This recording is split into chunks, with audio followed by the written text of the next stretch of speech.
ৰব মাত্ৰ 1.5 মিনিট সময় দিয়ক আপোনালোকক আজি হৈ যোৱা ভূমিকম্পটো আৰু অলৰেডি হৈ যোৱা বা ভৱিষ্যতে হ'ব পৰা ভূমিকম্পৰ কেইটামান ডাঙৰ কথা বুজাই আছো আজি এইখিনি ঠাইত মানে ইয়াতে যে এই ষ্টাৰটো দেখিছে এই যে ষ্টাৰটো দেখিছে ন এইখিনি ঠাইত আজি ভূমিকম্পটো হৈছিল ভূমিকম্পটোৰ অভিকেন্দ্ৰ এইটো আছিল মই ইয়াত যদি আপোনাক জুম মাৰি দেখাই দিওঁ তেতিয়াহলে এইখিনি হ'ল দলগাঁও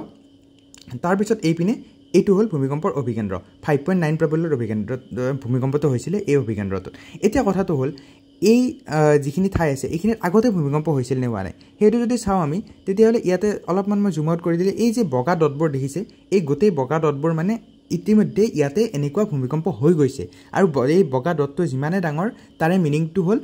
সেই ভূমিকম্পটোৰ প্ৰাবল্য সিমানে বেছিকে আছিল আমাৰ এই উত্তৰ পূৰ্বৰ ওচৰে বাজৰে এইখিনি ঠাইত ওপৰে গোটেই লাইনটোত আমাৰ হিমালয় পৰ্বতমালা আছে ঠিক আছে ৰঙা লাইন এটা দেখিছে এইডাল এডাল ৰঙা লাইন দেখিছে ইয়ালৈকে উত্তৰ পূৰ্বৰ এইখিনিতে তাৰপিছত এইখিনি থাকা আৰু এইপিনে বাৰ্মা দেখিছে বাৰ্মাত ইয়াতেও এডাল ৰঙা লাইন দেখিছে আ লাইন কেইডালে বুজাইছে আমাৰ টেকটনিক প্লেট ঠিক আছে এতিয়া মই যদি অলপমান আপোনালোকক পৃথিৱীৰ মেপখনৰ পিনে লৈ যাওঁ তেতিয়াহলে আপোনালোকে নিশ্চয় জানে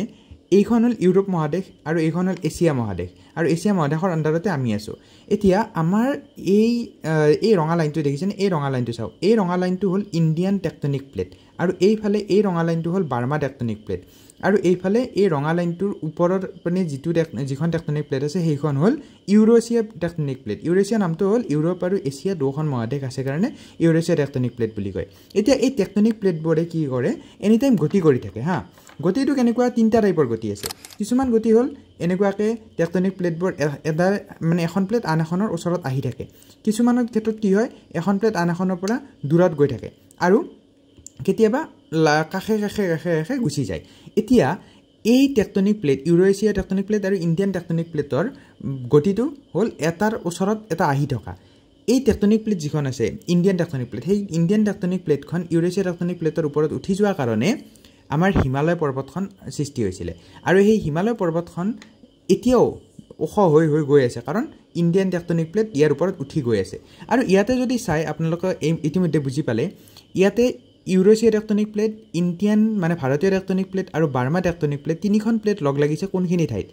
মেইনলি আমাৰ নৰ্থ ইষ্ট ইণ্ডিয়া আৰু সেই কাৰণে নৰ্থ ইষ্ট ইণ্ডিয়াক ভূমিকম্পৰ কাৰণে জোন 5 বুলি কোৱা হয় মানে আটাইতকৈ ডেঞ্জাৰ জোন ইয়াতে আটাইতকৈ বেছি ভূমিকম্প হোৱাৰ চান্স আছে তো ইয়াৰ লগত আৰু এটা কথা এই ভূমিকম্পৰ ফলতে আপোনালোকে নিশ্চয় জানে যিখিনি নগাঁও মৰিগাঁওৰ ওচৰত আছে ইয়াতে আমাৰ কপিলী নদী আছে তো কপিলী নদীৰ ওচৰত এটা তলত ফাট মেলিছে কপিলী ফাট বুলি কয় আৰু সেই কাৰণটো এইটোৰ ভূমিকম্পৰে আমাৰ এই টেকটনিক প্লেটৰ ৰিজনটোৰ কাৰণে হৈছে বুলি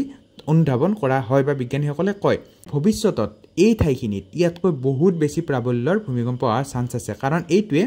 এই টেকটনিক প্লেট যিখন আছে ন এই টেকটনিক প্লেট কেইখন আৰু বেছিকৈ ওচৰ চাপি আহি থাকিলে খুন্দা খাই ভূমিকম্প হোৱাৰ চান্স বেছি আছে এইখিনি ঠাইত মানে এই